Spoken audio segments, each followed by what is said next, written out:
Todos vocês irão acompanhar junto comigo o depoimento do médico que socorreu a Marília no primeiro momento que ele conseguiu entrar dentro do avião. Deixa seu like, inscreva-se no meu canal e ative as notificações, porque é muito importante para o meu canal. E a gente já se encontra aí nos comentários, sempre orando pela família da Marília, que nesse momento tanto precisa da minha oração e da sua também. Chegou, doutor Cleiton, já está conosco. Obrigada, doutor Cleiton, pela presença.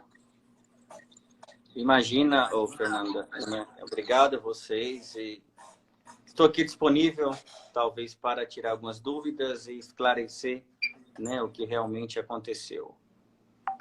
Doutor Cleiton, conversamos agora há pouco, né? Você já me passou algumas informações para a gente ter um norte e fazer uma entrevista mais objetiva. Então, eu vou ser bem objetiva também nas perguntas, para que a gente não leve muito tempo nessa live e as pessoas consigam ter o máximo de informações possíveis, tá? No momento em que o senhor recebeu esse chamado, o senhor estava em Governador Valadares. Relata para o nosso público que está acompanhando essa live como que foi essa primeira informação desse acidente. Quando o senhor recebeu esse chamado, o senhor imaginou que tivesse sobreviventes a esse acidente? Exatamente. Fernando, eu estava aqui em Caratinga, né? Primeiramente, boa tarde a todos. Entrou essa ligação como uma aeronave que teria caído. Ninguém sabia de que se tratava, de quem era, né? E se realmente tinha acontecido. Deslocamos com a viatura para o local. Chegando lá, que nos deparamos com a viatura. E até então também ninguém sabia de quem era, de quem se tratava ou o que se tratava. Vale lembrar que, assim, um lugar bem difícil, sabe? Difícil acesso. Uma região muito íngreme. Extremamente. Extremamente. O que chamava muita atenção também era a quantidade de combustível, de querosene, combustível de viação que tinha no local. E aí era assim, né? Era já um atendimento de grande risco. Nós não sabíamos a qualquer momento que poderia acontecer, se essa aeronave poderia ter uma explosão, se caso a aeronave poderia até mesmo cair na cachoeira, porque ninguém sabia a segurança que estava, né?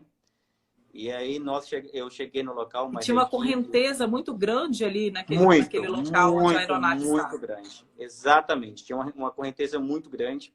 Também era uma coisa que estava bem difícil de acesso, também era uma coisa que assim, muito difícil, chegada no avião.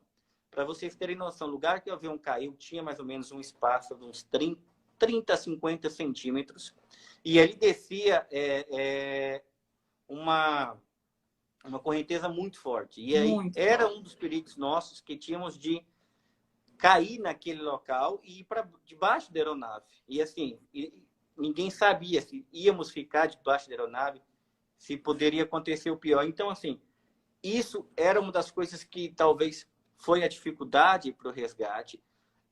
Talvez na imagem não aparecia, mas era muito, muito íngreme mesmo, assim, era muita coisa, muito óleo, muito escorregadio.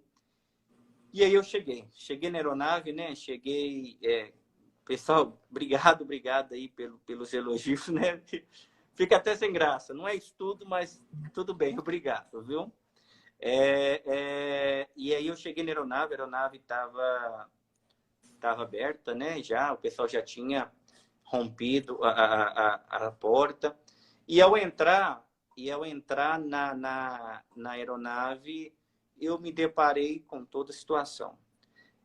Como que estava o estado dos corpos quando o senhor adentrou a aeronave? Como que o senhor encontrou aqueles corpos? Exatamente. Fernanda, quando eu entrei na aeronave, quando eu tive o acesso à aeronave, eu me deparei com os três corpos que estavam. O primeiro era do produtor, né? De imediato eu tive e tentei verificar se tinha sinal vital. Não tinha sinais vitais do primeiro. Rapidamente fui para o lado da Marília Mendonça, que aí me toquei que era a Marília Mendonça, que aí que a minha ficha caiu. E aí, procurando igual sinais vitais da Marília Mendonça, infelizmente também já estava sem sinais. E mais à frente, no meio da aeronave, estava o tio dela. Foi rastejando até o tio dela, também procurando sinais vitais e também sem sinais vitais. Mais adiante tinha o pessoal, os pilotos, que também sem sinais vitais, né? E assim, quando eu estava dentro da aeronave, o que mais me chama atenção, quanto a aeronave danificou. As pessoas não fazem ideia, as pessoas não têm noção, porque visto fora, o assim, o avião avião de parecia estar fora, intacto. exatamente, o avião estava quase intacto, digamos assim, né? Quase intacto. E aí, quando entramos na aeronave, quando eu entrei dentro da aeronave, para vocês terem noção quanto estava perigoso esse atendimento, tive que entrar até amarrado, sabe? Assim, a gente teve que colocar corda, porque assim, em qualquer momento, ou a aeronave Poderia explodir, deslizar ou deslizar, explodir. cair, exatamente. Ou seja, vocês tiveram ainda que ter esse cuidado com a própria vida nesse resgate, porque era um resgate extremamente delicado. Sem dúvida, é um resgate muito arriscado por toda a circunstância, combustível, querosene de aviação, o lugar que a aeronave estava, a região que a aeronave estava. Então, sim, tudo isso influencia. E foi muito, muito difícil o acesso. Mas, assim, igual a gente estava conversando mais cedo, né, Fernanda? Além de tudo, também sou fã incondicional de Marília Mendonça, né? Aí é um ponto que eu quero explorar também, porque antes de ser médico, nós somos humanos, você é humano, você foi ali atender uma ocorrência como médico, mas você também é um ser humano e você me relatou que é um fã incondicional da Marília Mendonça. Exatamente. E como que foi na hora que você teve aquele contato com ela já sem vida? E a ficha caiu naquele momento ou demorou uns minutinhos para cair a ficha? Como é que foi? Então, é até interessante, porque assim, quando eu estava do lado da Marília Mendonça, que eu vendo se estava com sinais vitais, se estava viva, e eu me deparei que ali eu estava na frente de uma pessoa, um ídolo meu, e acima de tudo, uma mãe de uma família. Ali não só tinha Marília, mas tinha pais de família, tinha sonhos que estavam ali. Então, assim, a minha ficha caiu naquele momento. Eu falei, meu Deus, quanta tristeza no local, quanto sofrimento no local. E, assim, determinado de quem era, infelizmente foi da Marília Mendonça, mas aquilo ali é vida, são famílias que têm que ter respeito, merecem respeito indeterminado do que aconteça. E, assim, outra coisa que a gente sempre estava comentando, que eu sempre comentei, até hoje, preservar a imagem. Preservar a imagem, exatamente. Era isso que eu queria, era isso que eu prezava. Nós percebemos que em nenhum momento teve exposição dos corpos. Não, era uma diferente de outros acidentes aéreos. Exatamente. Teve outros acidentes, assim, nós tivemos acidente recentemente, não recentemente, mas 2 anos atrás, Cristiano Araújo, Gabriel Diniz, entre outros, e isso era a minha preocupação. O respeito àquelas pessoas, não o respeito só da Marília, mas o respeito do piloto, o respeito do tio, o respeito de toda a tripulação. Eu acho que a exposição dói muito, dói para uma família ver algo, e eu acho que a falta de respeito que as pessoas têm de mandar, de reproduzir imagens, isso é muito ruim. Com certeza. Isso é muito ruim. Então, assim, eu acho que esse foi um ponto crucial. Até estava na entrevista no Fantástico ontem, eles perguntaram assim, mas o atendimento, o doutor, não teve exposição. Eu falei, não. Graças a Deus, por esse motivo, não teve. Eu acho que o respeito e manter aquelas pessoas sem expor é muito melhor que qualquer coisa. Infelizmente, nós somos treinados a atender qualquer tipo de ocorrência, né? A qualquer natureza e em qualquer horário e qualquer circunstância. Mas ali era uma pessoa que você ama, que você admira, que você respeita pelo trabalho, que você respeita pela a pessoa que é. Assim, acho que esse atendimento, não só para mim, que estava dentro da aeronave, mas vai ficar marcado. Vai ficar marcado para a minha vida, vai ficar marcado para todos que viram, para todos que acompanharam aquele sofrimento. Teve uma pergunta aí, se eles estavam de cinto. Essa é uma pergunta que sempre me perguntam. Eu não posso afirmar se eles estavam de cinto ou não. Porque quando eu adentrei dentro da aeronave, quando eu tive acesso à aeronave, que foi a única pessoa que entrou na aeronave, no momento não estava. Agora eu não sei se durante a queda esse cinto rompeu, se não estava realmente. Eu acho que isso é algo que só a perícia, os investigadores vão poder responder. Só a depois que concluírem, né, essas investigações. Fernanda. Mas agora vamos retornar ao interior do avião. Descreve para mim como que você encontrou os corpos. Eles estavam ainda em seus bancos ou eles estavam caídos? E eles estavam muito machucados? Entendi. O primeiro a ser encontrado foi o produtor. Ele estava no meio da aeronave, né?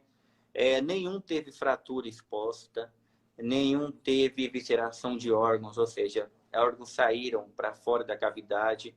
Nenhum teve isso. Tinha múltiplas fraturas, né? Entra como politrauma, paciente politraumatizado. Tinha, assim, tanto a Marília, a Marília estava sentada, meio que sentada na poltrona, não completamente sentada, mas estava encostada na poltrona, assim, flexionada para frente. Então, assim, essa era a posição que a Maria estava. E o tio estava no meio da aeronave. É uma conclusão. Todos estavam meio que no meio da aeronave. Então, assim, não tinha ninguém que estava no banco, não tinha ninguém que estava na poltrona, digamos assim, sabe? Essa foi a maneira que eu encontrei. Essa foi a Marília estava do lado. O que pode... Desculpa. O que pode ter causado a morte deles? Seria o próprio impacto da queda do avião? Ou Fernanda, eles podem... O que né, como médico, como que o senhor consegue descrever ali pelos traumas, pela forma com que esses corpos foram encontrados? Eu imagino que as mortes foram causadas pelo impacto mesmo, pela causa do impacto. Assim, tem relatos que o avião girou antes de cair, teve relato que o avião desceu, assim, só a perícia que sabe, vai saber explicar, e quem é nós para falar o que aconteceu, de quem foi a culpa, isso não é nossa função. Mas eu acho que, assim, a causa real da morte mesmo foi o impacto no solo. Isso aí eu não tenho dúvida. O tipo de fraturas, né, como estavam fraturados os corpos, até a gente cita um exemplo que é um tipo de fratura de pessoas que caem de elevador, da maneira do impacto que cai, assim, fraturas de membros inferiores. Então, assim, eu imagino, claro, que a perícia que vai explicar concluir isso. Concluir, mas eu imagino que seja pelo impacto. Não tem outra causa. E essa morte foi instantânea? O senhor acredita que ela foi instantânea? Não tenho dúvida. Não tenho dúvida que a morte... Eu tive essa sensação depois que eu entrei na aeronave. Porque, assim... Certo. Até então, pela forma como que a aeronave estava por fora, o senhor acreditou em algum momento que houvessem sobreviventes lá dentro? De imediato, quando eu cheguei, sim. De imediato, quando eu cheguei, sim. Porque, assim, se olharem, se todos, quem estava acompanhando, a aeronave não estava... Porque nós estamos acostumados, acidente de avião, a aeronave se quebrar toda, se explodir, não ter nada. E, assim, digamos que a aeronave estava até intacta, né? Assim, intacta, quem olhava de fora percebia uma aeronave... Eu, como leiga no assunto, quando tive acesso à imagem, inicialmente imaginei que o piloto tivesse tido algum problema e precisou fazer um pouso forçado. Tanto que na minha concepção haviam sobreviventes, na minha concepção. E acredito que inicialmente todos tiveram essa mesma impressão, porque até houve essa notícia, a Globo chegou a publicar que os ocupantes da aeronave já estavam bem, que já haviam sido socorridos com vida. Então, isso teve realmente essa impressão pelo fato da aeronave não ter sido, da sua parte exterior, tão danificada, né? A olhos iniciais, né? A primeira impressão. Dá um sorriso aí pra mim, não fica assim. Quero te ver feliz. Eu sei que o mundo anda pesado demais. Que seja leve o que vier, fique em paz. Dá um sorriso aí pra mim, não fique assim. Quero te ver feliz. Eu sei que o mundo anda pesado demais. Que seja leve o que vier, então fique.